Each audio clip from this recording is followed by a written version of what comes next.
Hey guys, and welcome to episode number 102 of Diehlman at Halftime, the NBA podcast that tops all others. I'm your host, Larry Diehlman, joined by my co-host, Chris Pietro. If you're joining us for the first time, it's great to have you, and if you've been a regular listener, welcome back. We have a lot to cover today and not a lot of time to do it. We'll look at a general overview of the NBA this week and then discuss some important topics across the association.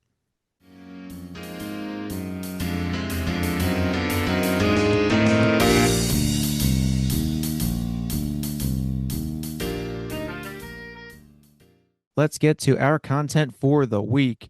One of the biggest stories came out today, Monday, and the New Orleans Pelicans have a new man in town. Jamahl Mosley was hired by the Pelicans as their new head coach exactly 2 weeks after his dismissal from the Orlando Magic. The Pelicans gave Jamahl Mosley a 5-year contract, and this is after Jamal and this is after Jamahl spent 5 years in Orlando with three straight first round exits to end his tenure there. The interesting thing about them this offseason is New Orleans does not have a first round pick. Thanks a lot because of the Derek Queen trade they made last year. They moved up to acquire him in the draft, and a first round pick was sacrificed. Despite Derek Queen being a foundation for them, it still is not a good thing with a team that struggled this much that they do not have a first round selection. Chris, I know from what you were saying earlier, maybe not the most impressive hire they could make. Jamahl Mosley doesn't have to move too far to get to his new job, but definitely a quick turnaround after getting fired from the Magic, and the Pelicans now have a new man in charge. Just let it go, bruh. It's over. This is such an uninspiring hire to me. I really just don't like this. I don't agree with the philosophy behind this. I think after 5 years in Orlando, we know who Jamahl Mosley is, which is a fine NBA head coach. He should bring a bit more stability to this organization. He should raise their floor from a 15 seed to maybe fighting for a play-in spot. And that's exactly why I don't like this. It's hard to get excited about the future of this team when you have a coach that's going to satiate and not elevate. He's too limited as an offensive mind for this team to go anywhere significant, in my opinion. I think ownership will be happy. They'll win some more games year to year, but I doubt we'll ever see a serious contender form under the leadership of a guy like Jamahl Mosley. Um, and I see this hire and how quickly the Pelicans were to jump on this, and it still shocks me why more people are not picking from the Joe Mazzulla tree. We've seen two coaches go from there. Will Hardy in Utah and Charles Lee in Charlotte. I'd say both hires are going pretty well. Charles Lee is really kind of changing the direction that the Hornets are going in. They're really a fast rising Eastern Conference team that we could see maybe jump up into the top half of the standings like real soon. And Will Hardy, it's not like the Jazz have really done anything significant, but for them to offer him an extension, Danny Ainge leading that organization, he knows what a good coach looks like. And despite Utah's lack of success lately, even under Hardy, he's clearly seen enough to offer Will Hardy an extension. I don't think he's really been bad by any means. He hasn't had much work. He hasn't had much to work with. And they just got blessed with the second overall pick in the draft, which I mean, that could be a Darren Peterson that could really, flip the organization on its head, and then they could really start putting together some winning seasons. So those were two good hires to me.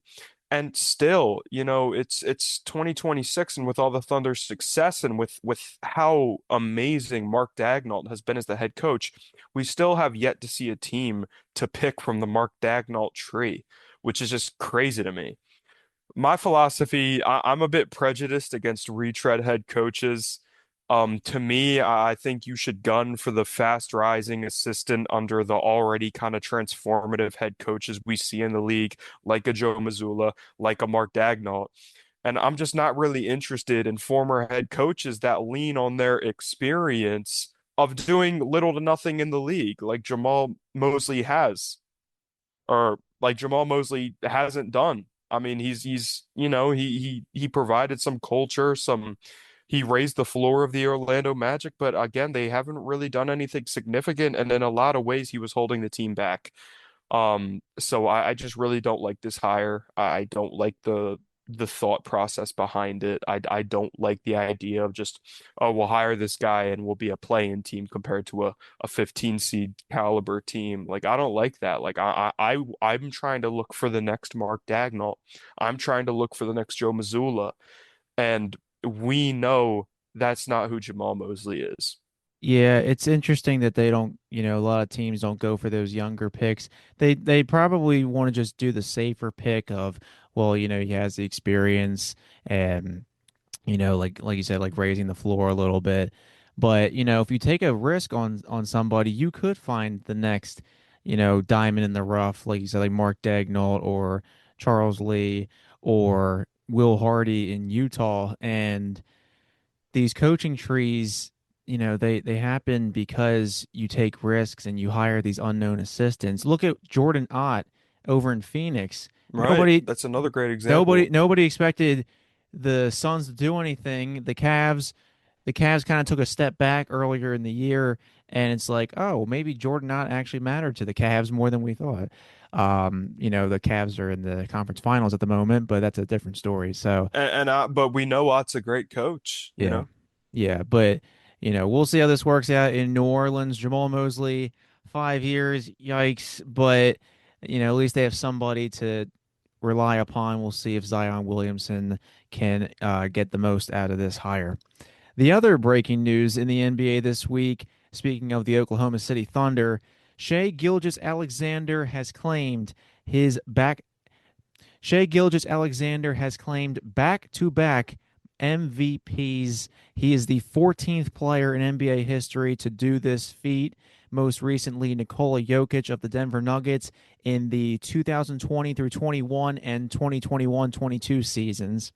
This is now 8 straight MVPs in the NBA that have been born outside of the United States. James Harden in 2017-18 was the last one who was American born.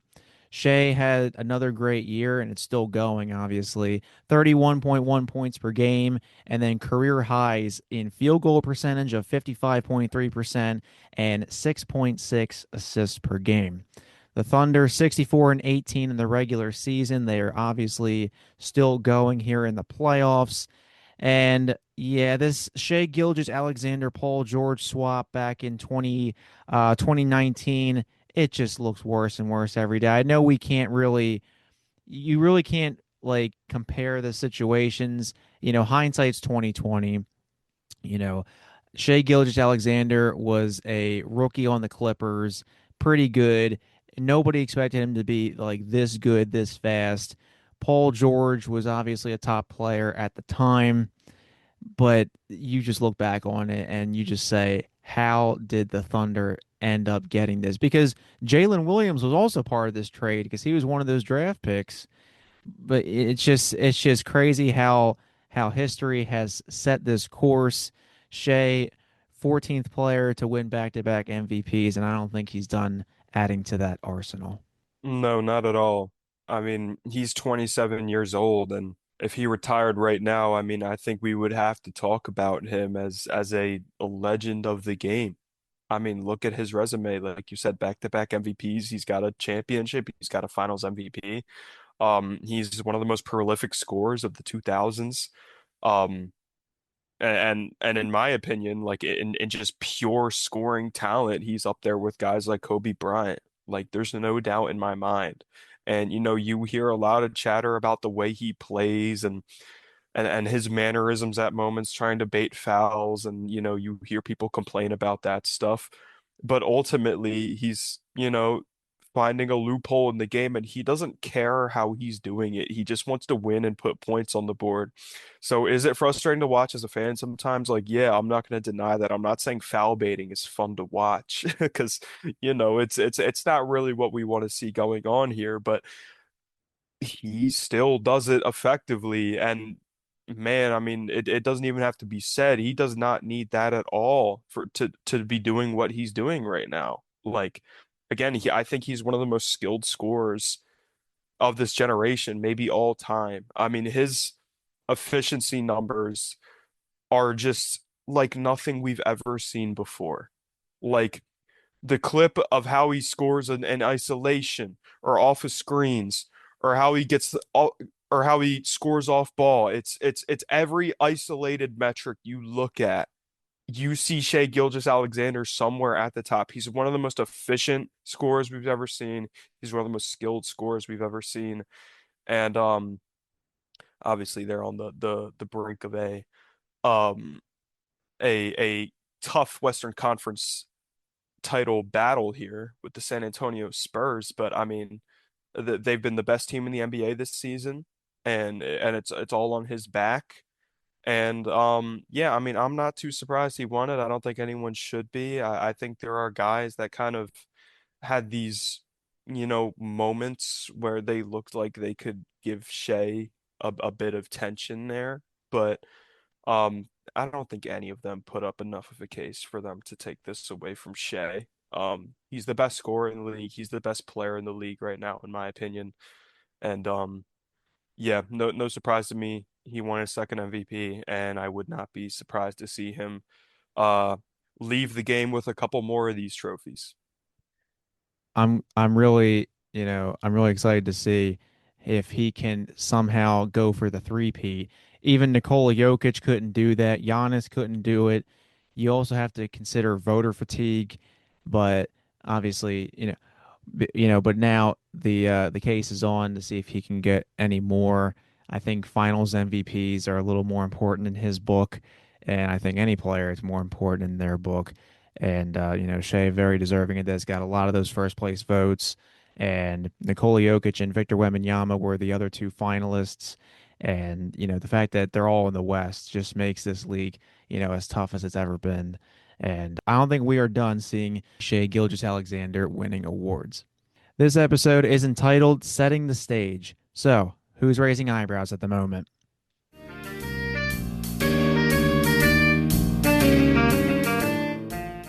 All right, we are halfway there, people. The conference semifinals are over. We will be switching to the conference finals, but let's look back at these second round matchups, shall we? Let's start over in the Eastern Conference. At that top slot, we have the Pistons and the Cavaliers, and the Cleveland Cavaliers come out on top in a 7-game series, a 4-3 win overall. The Pistons blew a 2-0 series lead. They had home court in this series. They got those first two wins. And wouldn't you know it, the Cleveland Cavaliers finally won some road games. Ain't that something? And it was in two of the most important games in the series in games 5 and 7. The Cavs, honestly, that game 5 was a turning point. The Cavs won on the road and in overtime in Detroit. Game 7 was a blowout. It was a murder led by Donovan Mitchell, Jarrett Allen, and Sam Merrill. Yeah. Jalen Duren and Tobias Harris for the Pistons, nowhere to be found. Tobias Harris, shocker. And my question is, can Cleveland avoid another 7-game series? This is their second 7-game series in as many series. I know in a hypothetical playoff run, the most games you could play, obviously, the most games you could play is 28 with, 4 rounds. But this isn't good. 14 games. Meanwhile, the Knicks, who we'll talk about in a second, they swept the Sixers. They've had more rest. And you have to think if fatigue is going to start to play a factor here for the Cavs. A great series. That game 7, Donovan Mitchell, Jarrett Allen had it going on. Sam Merrill was knocking the lights out. The Pistons, though, Jalen Duren was definitely a concern for them. Cade Cunningham had a couple moments, but overall did not get it done in Game 7. Tobias Harris, with a classic choke job. Chris, I mean the Pistons, I think they overachieved and they'll be back next year for sure, but just a horrible way to go out at home. We've seen a lot of these in this playoff run on both sides, just getting blown out on your home court in the series finale, but this Pistons team has a couple questions to answer this offseason. I think that this series and this game seven was another example of how the playoffs are almost a completely different league than the NBA in the regular season. Um, Again, we saw the Pistons go to two game sevens in this playoffs against teams we would expect them to run through. And they won the first one against the Orlando Magic, which that should have been a sweep. And they again push it to seven with Cleveland and lose. And like you said, looking back, they clearly overachieved in the regular season. Um, their issues in the regular season and the issues that were identifiable coming into the playoffs were maybe a much bigger deal than any of us anticipated.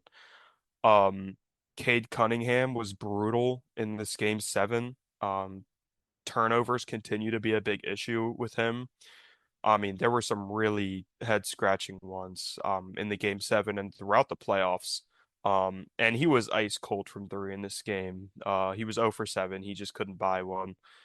Um, so, that was an issue, coming into the playoffs that we saw kind of magnified within this playoff ecosystem.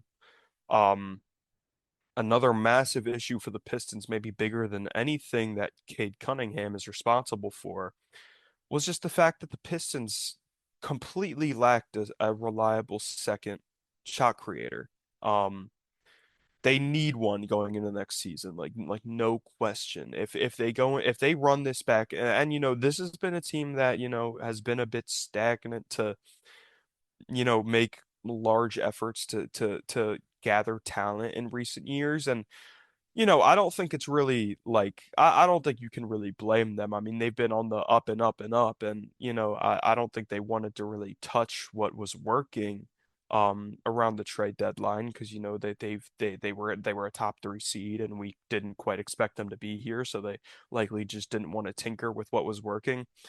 But we kind of always knew this about the Pistons, and again, in this playoff atmosphere, like those weaknesses were really, really magnified, and they put way too much on guys like Tobias Harris and Danis Jenkins and even Marcus Sasser, later in this series, who they really started turning to create, to be this second scoring spark. And it just did not work. Like you said, Tobias Harris was awful in this game.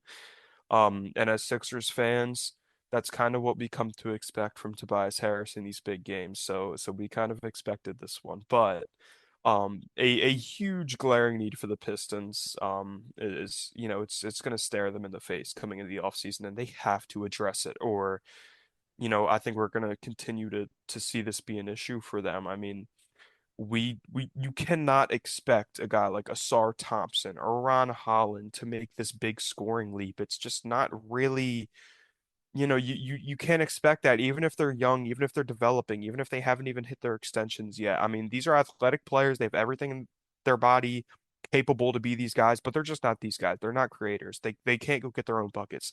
They need to add a second creator going into next season. But from the Cavs' perspective, going to their first Eastern Conference final since the LeBron days, which is I'm sure maybe a sigh of relief for Cavs fans. That's pretty significant, I think. And alarmingly, a long time ago. Yeah, yeah. I mean, so yeah, they're right back in it here, which is a pleasant sight to see for them. And I don't think one that they were expecting. I know I wasn't expecting this. I thought, Toronto did push them to seven like I expected, and I had them coming out of that series, but I had Detroit um handling them pretty easily in this one, and that was just not the case. I thought it was pretty funny how both Game 7 Jarrett Allen and Game 7 James Harden showed up in this game for us. Jarrett Allen just absolutely dominant in this one. 23 points. Just we saw the ceiling offensively we saw from him in his last game 7 against Orlando. Just just a beast in the paint, just really tough to stop. And Jalen Duren and Isaiah Stewart just couldn't hold these guys, which I was not expecting whatsoever. And Jarrett Allen was looking like prime Shaq. Like some of the dunks he was throwing down, or he's jumping a couple feet away from where you would normally jump, just like one hand. I'm like, bro, what the hell? yeah, and especially against Jalen Duren and Isaiah Stewart, like I mean, I totally expected the Pistons front court to get the best of the Cavs because we just haven't seen Mobley and Allen, I don't think, play consistently at the level that Duren and Stewart were in the regular season. But again, we're seeing that these playoffs are almost like an entirely different game, and Allen got the best of those two. Um, Not only did Allen get the best of those two, so did Evan Mobley. Evan Mobley was terrific in this game, and he's going to be huge for them in this next series against the New York Knicks. He has to continue to realize the aggressor that he's capable of being for the Cavs to have a shot at going to the finals. It was a terrific game from him. He's one of the league's best defenders. He was awesome. I thought Donovan Mitchell was the best version of himself in that game seven. Um, you know, we're it's no surprise to see Donovan Mitchell being the aggressor that we expect from him, but he was also moving the ball around, which has been an issue in these playoffs. He's gotten a bit too reliant upon his own abilities. I don't know about um I don't know if he's lost trust in his teammates, but he was really committed to getting the best shot. It felt like in this game seven, and I thought that was huge for them because we've seen plenty of moments in these playoffs, and we've seen plenty of moments in these playoffs where Mitchell has kind of, maybe put a bit too much on himself, especially at the end of games where he has been really bad in the clutch these playoffs. But it seemed like he was really trusting his guys in this one. He was moving the ball around well. Um, Allen was amazing. Mobley was amazing. It was just a really well played game by the Cleveland Cavaliers. Um, Sam Merrill, like you said, just went absolutely berserk. Maybe we want to see more from James Harden. But again, I think the main issue with the Cavaliers coming to the playoff was the consistency because we see these guys play like themselves and they're amazing and what we kind of expect from Mitchell and Harden and Mobley, and but we don't see that all the time. And for them, for the most part, to play to the level we know they're capable of playing in this game seven was huge. And they are going to need to play at that level to have a chance at the New York Knicks. I'm not counting them out in this next series. They grinded through two really tough matchups, but they need to play as the best version of themselves consistently, which I still don't think they're really doing. They're in the Eastern Conference Finals. They're playing well, but again, there's still a lot of nights where Mitchell is just kind of throwing up shots, and there's a lot of nights where James Harden goes ice cold, and there's a lot of nights where Evan Mobley is just being really passive and not showing consistent levels of effort. And but it showed in the game seven. They pulled it out. It was over by the end of the first quarter. I mean, it kind of looked like the Cavs were really going to storm away with this one, which they ended up doing. Um, so yeah, the Cavs played a really good game. The Pistons, I think their massive issues all throughout the season were represented in this game, and it's clear to me what they need to do in the offseason. But yeah, Cavs going their first Eastern Conference Finals. Donovan Mitchell, he was chucking up shots already. Hit a half court buzzer beater from the Yeah, what a logo. what a what a call by Iron Eagle, by the way. Spider bite at the end of the first quarter. That was fire. Nasty, nasty Shout out Iron stuff. Eagle. Bro, that was a buzzer beater logo bank shot. I'm like, bro, like you know it's a different type of game when you're hitting that crap. So Yeah, yeah. Cavs are on to the conference finals to meet the New York Knicks. As we kind of briefly talked about this last week with Knicks Sixers, but since it's conference semifinals wrap up, might as well just recap kind of what we said previously. As we mentioned, the Knicks swept the 76ers. It was a quick one, wasn't really even close. The Knicks fans unfortunately took over Xfinity Mobile Arena, but there was a breaking development during the week that we did not mention last week. The Sixers fired Daryl Morey, president of basketball operations. Thank you. Thank you, Lord, because it was time. So Daryl Morey is gone. Nick Nurse, for the moment, is going to stay. And Bob Myers, who is the president of Harris Blitzer Sports and Entertainment, also known as Josh Harris's company, Josh Harris being the owner of the Sixers. Wait, no, neglectful owner of the Sixers. There we go. There you go. Bob Myers is the interim president of basketball operations for the 76ers, and he is leading the search for Daryl Morey's replacement. Bob Myers, most notably, was he was in the front office with the Golden State Warriors and helped build them into a dynasty. He might have not had his fingerprints on every move, but the fact that he was there really says something. He helped build Stephen Curry and all of them in like the 2010s. The Knicks, it's looking likely OG Anunoby will make his return for the Eastern Conference Finals. He's had a hamstring issue. He was out for those two games in the series finale with the Sixers, and the Knicks had absolutely no hiccups whatsoever. But OG is such an important role for them. They will need him back if they're going to make this a great series with the Cleveland Cavaliers. And Chris, the Sixers, we've already talked about, what's going on with them.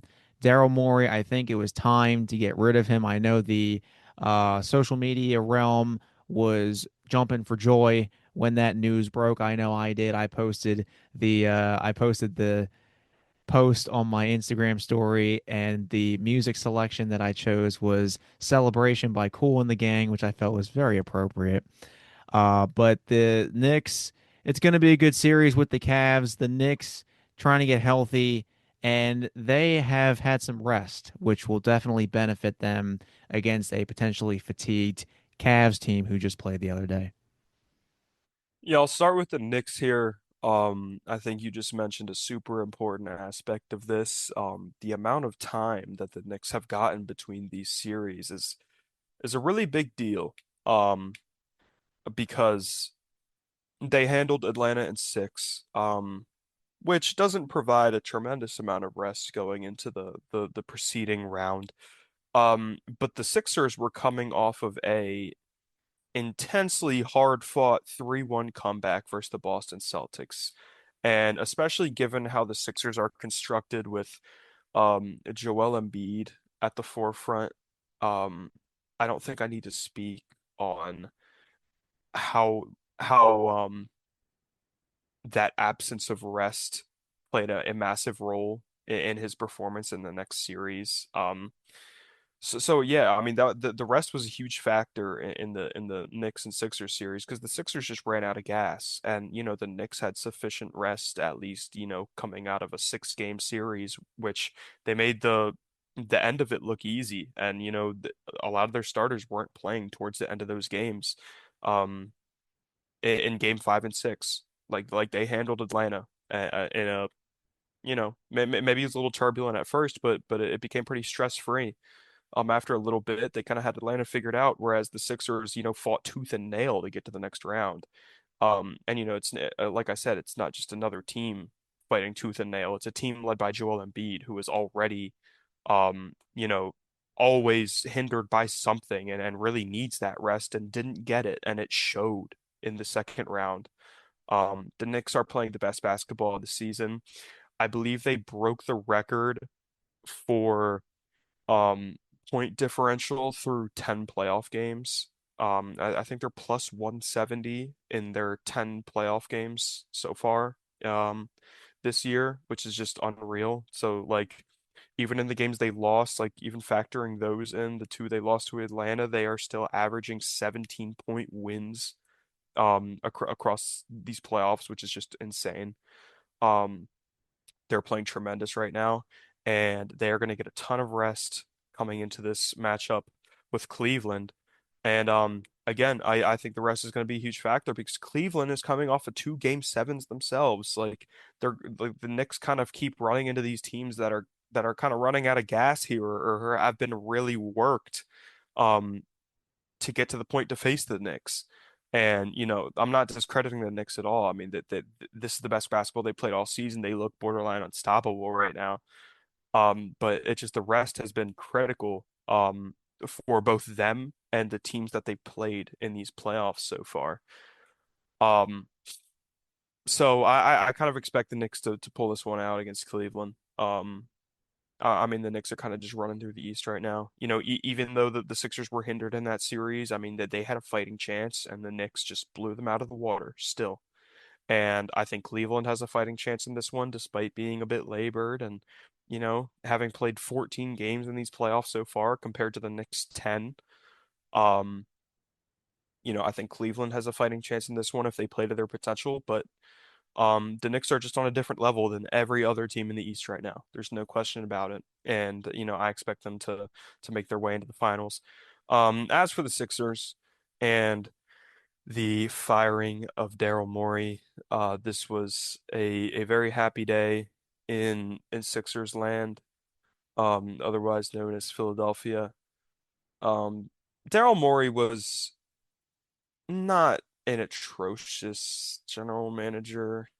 I kind of even hesitate to say that just because like he was solid at drafting. He made the right picks drafting.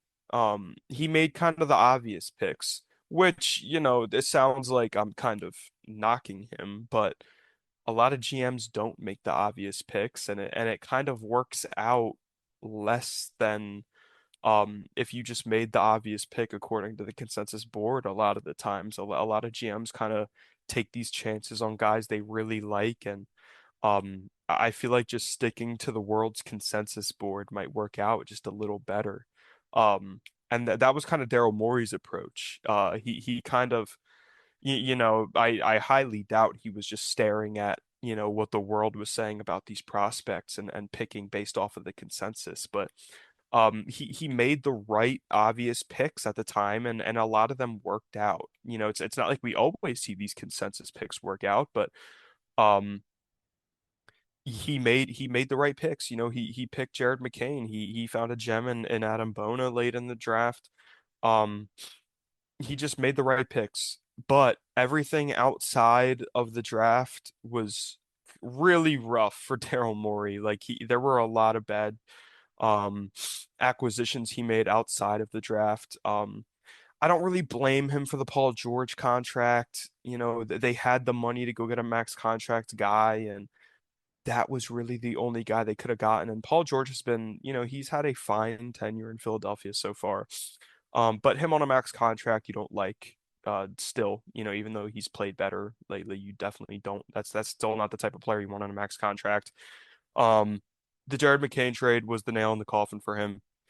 Um, who knows his intentions of whether it was to the um the duck the tax, or whatever it may be, but that trade is still panning out really bad for the Sixers right now. Jared McCain is playing in fourth quarters for the best team in the league and hitting significant threes, and is still such a bright young talent who they exchanged for the 22nd overall pick in this draft class, along with some second round picks. Like that is really bad.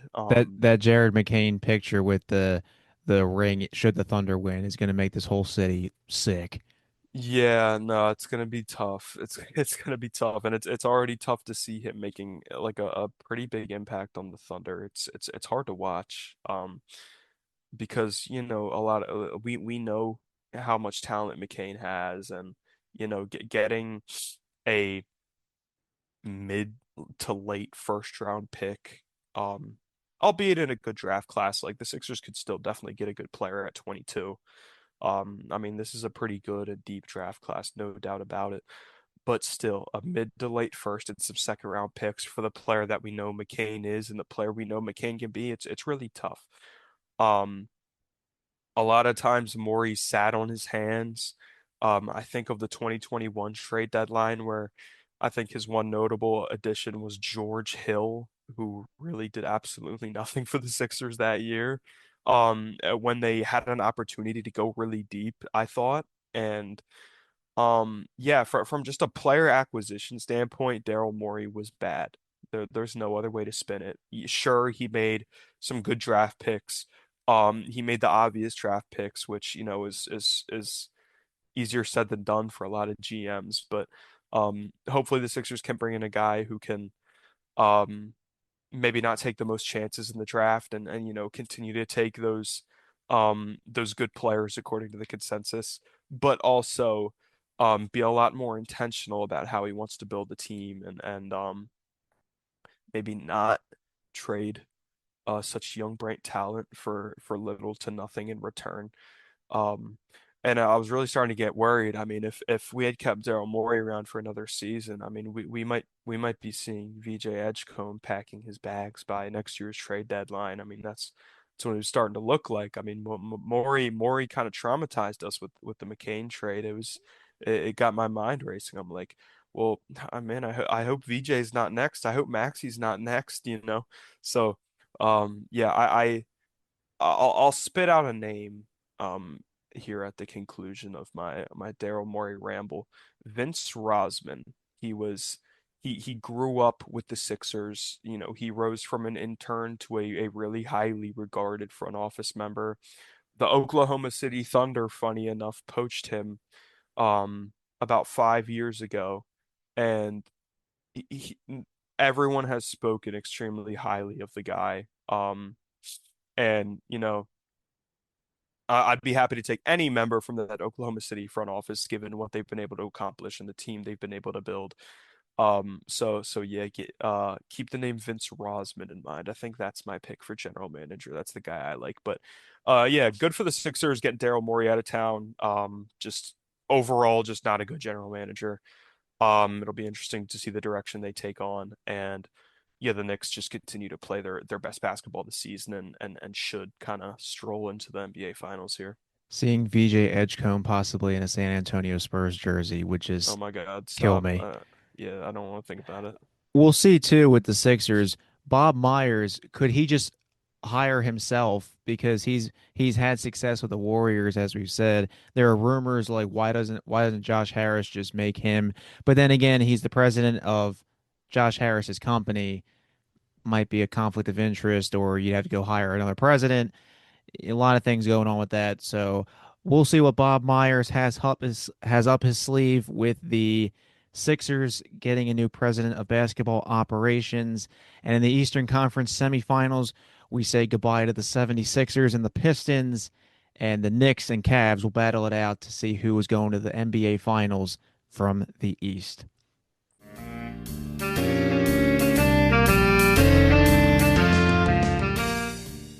All right, we transition to the West here in our wrap up of the NBA playoff conference semifinals. We'll start here with the Oklahoma City Thunder versus the Los Angeles Lakers.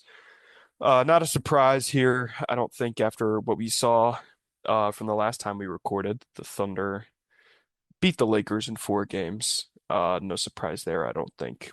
The Lakers really stood no shot against the Oklahoma City Thunder.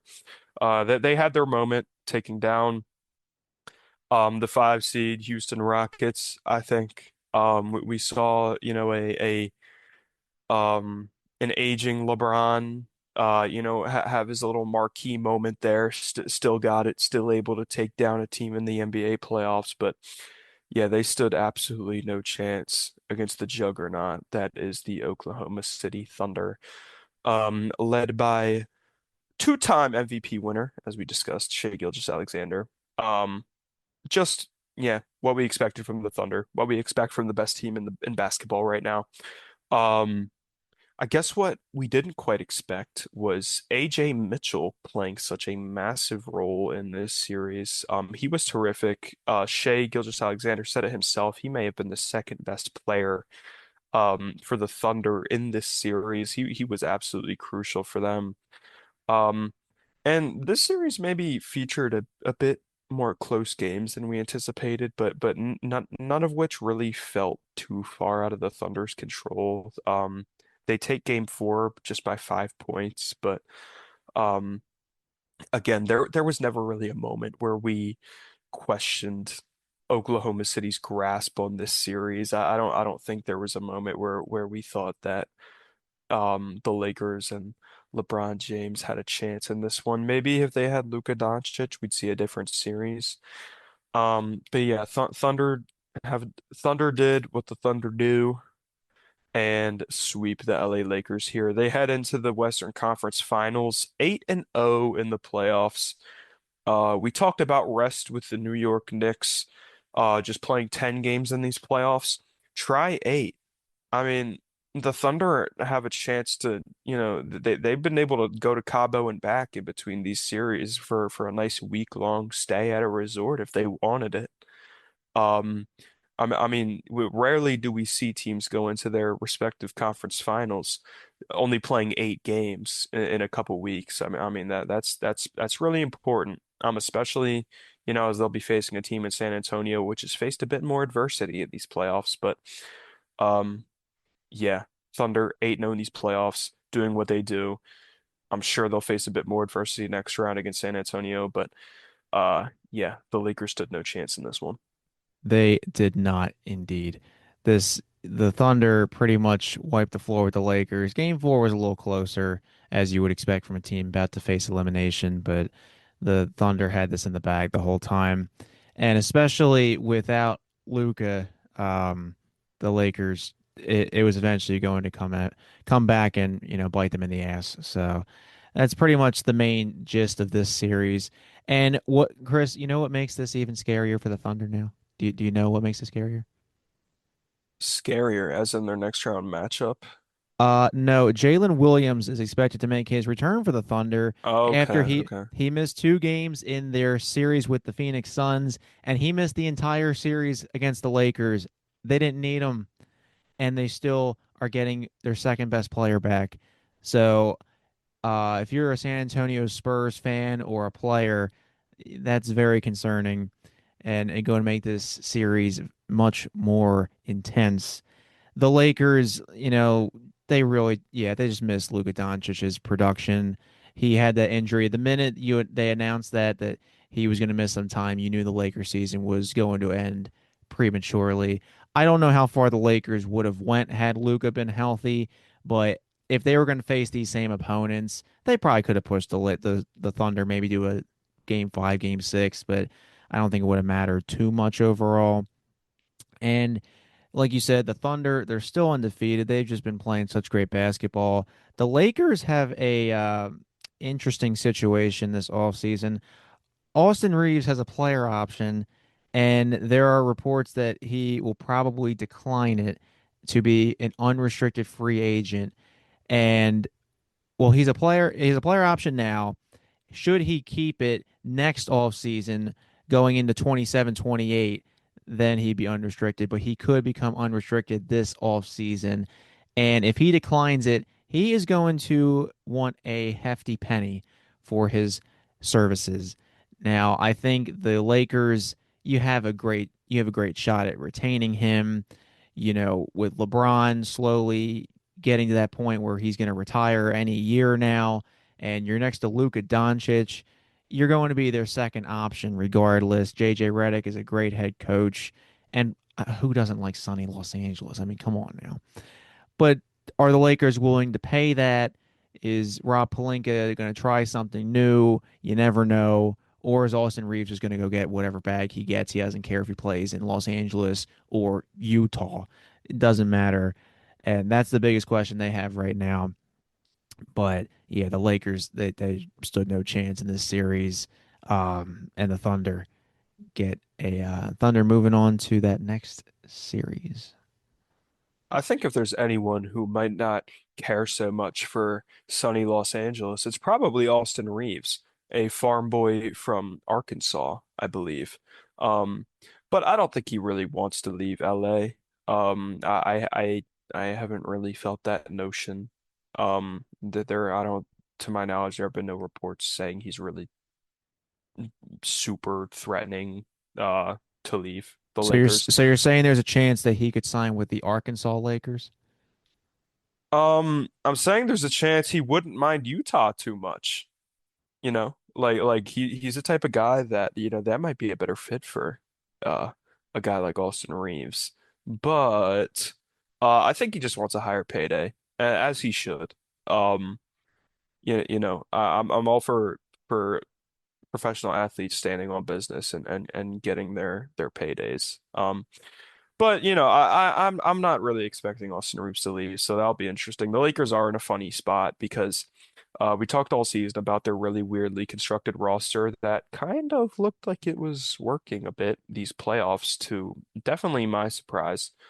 Um, but the center situation is still a mess. You're still getting maybe a total of 20 good minutes from DeAndre Ayton in a season. Um, yeah, I'm not talking about a game. I'm talking about like this season. Like you will see these very isolated flashes of good DeAndre Ayton. Thank you for that Um, clarification. yeah, which you can't rely on. And Jackson Hayes is Jackson Hayes. So they got to figure that out. Yeah, they're just in an odd spot, really. Rob Pelinka is a social media GM, and it's just I don't think he's well equipped to be a general manager in the sport still. I don't really I think um Nico Harrison saved his job a bit. I really just don't like him as general manager. I don't like the way this team was constructed. So yeah, they're in an odd spot. We'll see how this offseason shakes out for them. It'll be really interesting. Who knows? Maybe they'll be without LeBron going into next season. He's kind of threatened retirement a bit. The Lakers are. I think they should be more concerned about losing LeBron than Austin Reeves, to be honest. Unless they're like really unwilling to pay Austin Reeves what he wants, which I don't think they should be. He's a very good player. Um, so yeah, it'll be fascinating to see what they do this offseason, and even more fascinating considering that Rob Pelinka is at the helm making these decisions. So, there's always some suspense in that. Um, there's always some pessimism with that, as a huge Rob Pelinka hater. Like I could be a better general manager than Rob Pelinka. I have no doubt in my mind. That's enough. That's enough for Rob Pelinka and the Lakers. Rest in peace to their season. And yeah, the Thunder will make their way into the Western Conference Finals to face the San Antonio Spurs, who take down the Minnesota Timberwolves in 6 games. Um, the Wolves, they made this as scrappy as they could. Anthony Edwards made a near superhuman level recovery to come back and play in this series, and he wasn't bad. He wasn't bad by any means. I'm not sure if he was quite himself, but after suffering that, what looked to be a pretty significant hyperextension of his right knee, I want to say. A lot of people weren't even expecting that Edwards would be ready for any game in this series. But he really, um, worked hard to get back for game one, and he was fine in the series. The Wolves, they put up 2 games on this Spurs team, which is I think is a pretty significant accomplishment. They made it as gritty as you can against this San Antonio team, which who makes it really hard on you. This is an elite team. This is the second best team in the league, if not the best team in the league. Um, because the only other team in their stratosphere, the Oklahoma City Thunder, they've beat 3 times in the regular season. So, can you really call the Spurs the second best team in the league when they beat who we think number one is 3 times during the season? Who knows? Who knows? Um, but yeah, another result we expected here. Or another result I expected. Larry actually had the Denver Nuggets taking down the San Antonio Spurs here to make the Western Conference Final, which didn't it's not Larry's best age take. Certainly not, as the Wolves have been in Cancun for about 2 weeks now. Larry thought they would be preparing for another 7 game series at this point. You mean the So Nuggets have been in Cancun for about 2 weeks? did I not say that? You said the Wolves have been in Cancun. They've been in Cancun for about 2 days, maybe. Yeah, okay, okay. My apologies, everyone. Yeah, the Wolves just arrived in Cancun. Anthony Edwards linked up with Nikola Jokic to grab some drinks. But yeah, the Nuggets have been home for a while now. Just had to throw a little dig at Larry there.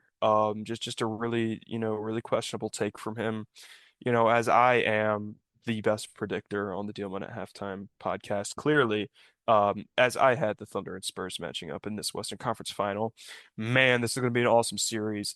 Um, but I think it's going to be interesting because as we talked at length about earlier, the Thunder have faced zero, zero adversity in this playoff run.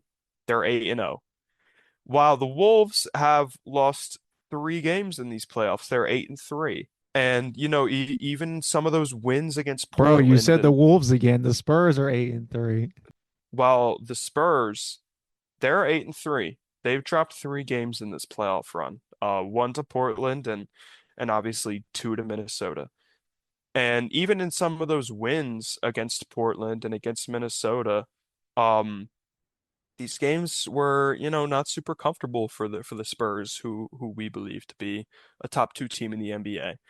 Um, so it's going to be interesting to see how these two teams, who we believe are the two best teams in the NBA, but they've had different kind of levels of comfort to get to this point, and it's going to be interesting to see how that shakes out when they duke it out tonight and for the following week or so against each other. Um, it how are the Thunder going to react to facing a team that is in a different stratosphere from the Phoenix Suns and the LA Lakers? Um, is this adversity the Spurs have faced so far, is that going to, well equip them for a series here against the Oklahoma City Thunder? Or does it tell us that the Spurs just aren't on the Thunder's level? Like I said, and I'll continue to say this, the playoffs are almost like a different sport. And, the Spurs may be 3-1 over the Thunder in the regular season. Um, but the Pistons were the 1 seed and got pushed to 7 by the Orlando Magic and are also probably on the flight to Cancun right now. So I mean it's a really, different basketball ecosystem. It's a totally different game. You cannot operate um heavily off of regular season logic here. Um which many people are using to pick the San Antonio Spurs in this series. Um but we'll see. Like, is the Spurs adversity they faced, is that telling us that the Spurs maybe aren't that good? Or is it telling us that, they're going to be ready for, a team like the Thunder? The Thunder being 8-0, is that telling us that the Thunder are just on a different stratosphere than any other team in the NBA? Or are they gonna show up tonight against the San Antonio Spurs, against a real team, like a real contender, and maybe not be able to handle that adversity. So it's conflicting. It's going to be interesting to see how these very different paths clash in this matchup. It's going to be maybe the best series we've seen in a very long time, maybe on paper. I cannot remember the last time a series has been so anticipated. Yeah, can't wait for it. But the Spurs take down the Wolves. Um, in this conference semifinal. And it's going to be interesting to see the direction Minnesota takes as a team too. I'm not sure how many people still believe in that core with Julius Randle as the number 2 option. So yeah, we'll see. Yeah, this was a good series overall, despite the fact that the Wolves kind of flamed out at the end. And like we said earlier, with why are all these games sevens or series closeouts, blowouts? This was another one I was referring to, despite the when we started off with the Pistons and Cavs, and Spurs Timberwolves was a super flame out to end this one. So the Spurs, yeah, in 6 games, it was a beatdown in game 6 in Minnesota. There was no shot the Timberwolves are winning this one. 3 of the 6 games overall in this series surprisingly were blowouts. You don't really think about that, but they were. Despite the fact that Minnesota stole game 1 in San Antonio, and you're thinking, whoa, maybe this will be a different series. Maybe the Timberwolves will put up a fight, and the Spurs pretty much just said, watch this. And they left nothing to chance there. Ayo Dosunmu and TJ Shannon for the Timberwolves kind of cooled off after that Nuggets series and their heroics. They're still great players. Ayo Dosunmu, I think, is a free agent coming up, and he will definitely command a bag. TJ Shannon came out of nowhere and they'll be pieces for their future should they retain them. Julius Randle, good golly, Miss Molly, 3 points in game 6. And Rudy Gobert was running cardio. He put up Tony Snell numbers. I think he get a couple rebounds though. Give him some credit, but he put up some Tony Snell numbers where he's just running cardio and he has like no stats whatsoever in a X amount of minutes. Anthony Edwards, to show you how much of a blowout this was, Anthony Edwards dapped up the Spurs bench with about 8 minutes left in the fourth quarter. Yeah. He was basically saying good game, and as we say these days, dapping up or giving high fives and hugs and whatnot to the Spurs bench, being a good sport almost with the rest of the fourth quarter. That's I think that kind of caused some controversy online. It's like, well, why are you doing that? It's just him Yeah, being a good sport. I don't know how to feel about that. I It's mean, showing him he's a good sport, but with 8 minutes left, yeah, it's there's kind of eight like minutes left. it's kind of Like like you're you're fighting for your season. Like go be a good sport. Like throwing when the the game is towel. like 100% over. Yeah, yeah, I don't know. Like I wouldn't expect a guy like Anthony Edwards to do that. Like, and I don't think many people would either. Like he's the type of player we expect to, be giving it his all for 48 minutes and command that out of his teammates. And he's walking over to the bench, like they're getting blown out, but like we've seen crazier things in the NBA. Like than a 20 something point comeback with 9 minutes left, like especially with the season on the line. Like that, I listen, I don't really like that I don't really care. Like I still love Anthony Edwards. Like I don't think this is some like damning thing about him. But it surprised me a bit. I wouldn't expect that from a player like him, and it was pretty interesting, to see some of the discourse about that. Anthony Edwards trade question mark to San Antonio. I don't know. How about the Uh, Philly, huh? Get Vince Rosman in there. Maybe he'll pull off some maybe, magic. You know maybe. what I'm saying? And the thing that the Timberwolves now have to address, they might need another piece to complement Anthony Edwards. We were talking about the Pistons with Danis Jenkins being their secondary ball handler and how that's a major red flag. The Timberwolves might need some help. Julius Randle, I think Knicks fans are looking at this and saying, see, this is what we were talking about. Julius Randle kind of flaming out at the worst possible time. Rudy Gobert, despite his defensive might, his defensive foundations and one of the best of all time in that section, his offensive game is non-existent. It's a big question mark. He does not create his own shots, and he is getting older as well. So Chris Finch and the Timberwolves front office might have to do some rearranging, and definitely we'll have to see how that works out. But Chris, I think now that we have Spurs and Thunder in the Western Conference Finals, there's only one thing to say. The Lord works in mysterious ways. The Lord has blessed us with this series. Oh yeah. we Oh were yeah. we were saying this early on that we need this series, and this series could be a foundation for years to come. But a good series, and as you said, we'll see if this is the result of maybe the Thunder have faced no adversity, or these the Spurs maybe have faced some adversity, or if they're just really good, or really, we'll see how that works out. But we got Thunder Spurs in the Western Conference Finals. We say goodbye to the Lakers and the Timberwolves for another year. And now we are down to our last four teams.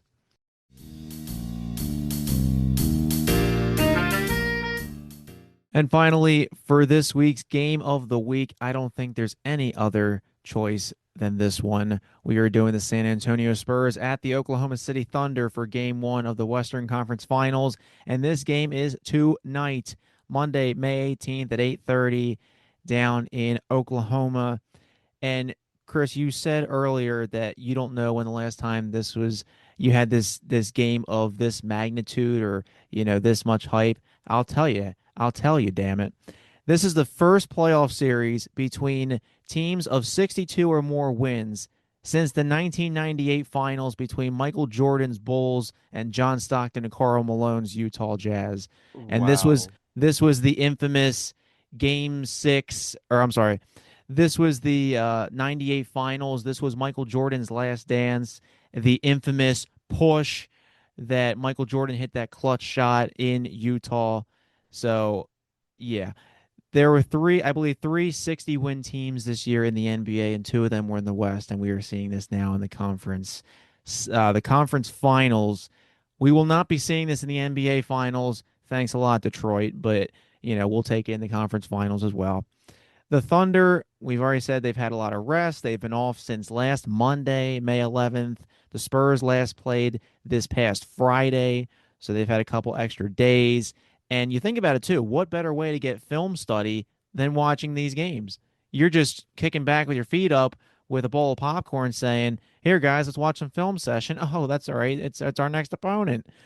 Shea and Wemby, this is possibly a Western Conference Finals for years to come. Like you have these two MVP candidates, Shea who just won. Wemby was one of the runners up with Nikola Jokic, and they might be bouncing MVPs off each other for the next couple years. And Shea takes MVP. Victor Wembanyama was Defensive Player of the Year. This probably will be a matchup for a while, or at least one of them will be in the Western Conference Finals for a while. And you have to think whoever wins this series might end up winning the finals. No offense to the Cavs or the Knicks, but I don't think anybody, either one of them, might have the firepower to take on the Spurs or the Thunder. And, especially was another point in this matchup. AJ Mitchell and Stephon Castle have been balling. Stephon Castle is, doing wonders for them. AJ Mitchell is doing wonders for the Thunder and Castle for the Spurs, respectively. And I think this is going to be a really good series. I think everybody's thinking this is going to be a great series. Hopefully, this is not one of these series where you think it's going to be really, really good and it just ends up being awful. And then the series you think is going to be awful turns into like the legendary series. Hopefully, it's not like one of those, but hopefully, we will see how this works out.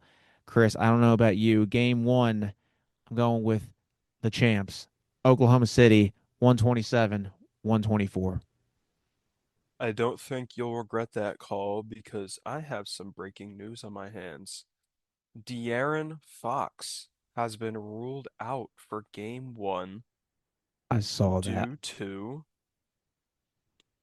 an ankle sprain. That's right, an ankle sprain. De'Aaron Fox out for game one. Worst That's pretty possible significant. timing. Yeah, that is pretty rough. I don't. Did he? I don't. Did he leave Game 6 in the Minnesota series with something? I mean, Not that I remember. I don't remember. Yeah, this must have happened in like a practice or walking out of the shower or something. Yeah, poor De'Aaron Fox. I mean, really rough timing. So that's pretty substantial. Even though, San Antonio is probably the team most equipped to deal with a star point guard getting hurt because they have two other star point guards, who I will talk about in a moment. But yes, everything you said is spot on. This probably the most anticipated playoff series, and I don't even know when. And no offense to the New York Knicks playing like one of the best teams in the league, and the Cleveland Cavaliers, who playing really well right now, made the conference final. No offense to those two, but this is the NBA Finals right here. The NBA Finals start tonight, Monday, May 18th. Spurs Thunder, like no doubt. These are the best two teams in the league. I really, I don't think you can pick the Knicks or the Cavs in good faith against either of these teams. Um, just can't wait for this one. I am so stoked for this. I think the league's two best players are going at it in this one. I think Shai Gilgeous-Alexander and Victor Wembanyama are the two best players in the NBA. So it's not only the two best teams in the NBA. I think we're seeing the two best players go at it, and also two of the most competitive, high energy guys in the league. Um, two of the superstars that it seem like they care the most about about winning, and that's awesome to see. Just super competitive guys, and their teams are elite around them. So, we've already seen them get chippy with each other in the regular season, and there's kind of been a long-standing, a bit of a rivalry, I think, between Chet Holmgren and Victor Wembanyama, even dating back to their 18 and under days playing internationally. So yeah, I mean, you could not have asked for a better conference final or series in these playoffs. I predicted it to happen, but and I think many people did, but regardless of whether you did or you didn't, regardless of whether you picked the Denver Nuggets to make the conference final, sorry, I just had to get that Hey, one is betting out of against Nikola Jokic always the best option, no, though? no, no, sure. I mean, I'll give it to you, Says but says the guy who also picked the Detroit Pistons in the finals. all right, all right. Listen, I just had to get it out of my system, that's all. But regardless of who you picked in this conference final, I think this was the conference final that everyone wanted, and we're getting it. I cannot wait for this. And given the news, the unfortunate news of the De'Aaron Fox ankle sprain, um, this game one's going to be that much tougher for the San Antonio Spurs. So, in wake of that injury, I am going to have to pick the San Antonio Spurs to take game one of this series on the road in Oklahoma City. De'Aaron Fox, no De'Aaron Fox, I don't care. We got Dylan Harper, we got Steph Castle, who is playing like a star right now. Shot the lights out last series. I'm taking San Antonio in this one. I think this is going to be an uber competitive series. I think we could easily see this one go to 7 games. Um, and I talked in the previous segment about how it's going to be interesting to see how um the Thunder's lack of adversity and the Spurs' embracement of adversity is going to shake out in this series. Like, are the Thunder better than we thought, or are they going to be challenged facing adversity? Are the Spurs worse than we thought? Or are they going to be able to handle this series better than the Thunder? It's going to be interesting. And I don't think there's a perfect, 100% answer on that. I think we could see a mix of both. But I think in a game one, um, when, these two teams are facing the best teams they have played in these playoffs so far, I think the adversity thing and being able to handle adversity is going to prove more important earlier in this series when these teams are not so used to each other. Um, so I'm gonna take San Antonio in this one. I'll go San Antonio 119 to 116. I think they pull out a thriller in Oklahoma City. And hopefully they get De'Aaron Fox back pretty soon here for game two. But I will say, despite me picking San Antonio in this game one, I'm standing on the prediction I made in our initial playoff predictions video. I'm taking the Thunder in 7 in this series. But for tonight, can't wait. I'm gonna go with San Antonio in this game one. In my original bracket, I had the Thunder in 6. Now, of course, as Chris has relentlessly mocked me, it was because it was over the Nuggets, but I will stand on business. Thunder in 6. And I mean, if Ooh. we get 7, if we get 7, I'll take it. But Yeah, you won't be my complaining. my bracket has been just dying right now, so the only reason I'm saying Thunder in 6, just give me something right. Just give me anything, I'll take it. Our brackets are rough. I'm Yeah. not you for the Nuggets pick, but we're we've both we both haven't been perfect in The these only thing playoffs. that's been right is Knicks in 6 over the Hawks. That's the only thing I got absolutely correct. Yeah, I nailed that one. I nailed Cavs in 7 over the Raptors, and beyond that, I don't think I got anything. So this will be a great series overall. Game one is tonight in the Western Conference Finals. Chris and I both have those 3-point spreads, and we will see how this series shakes out.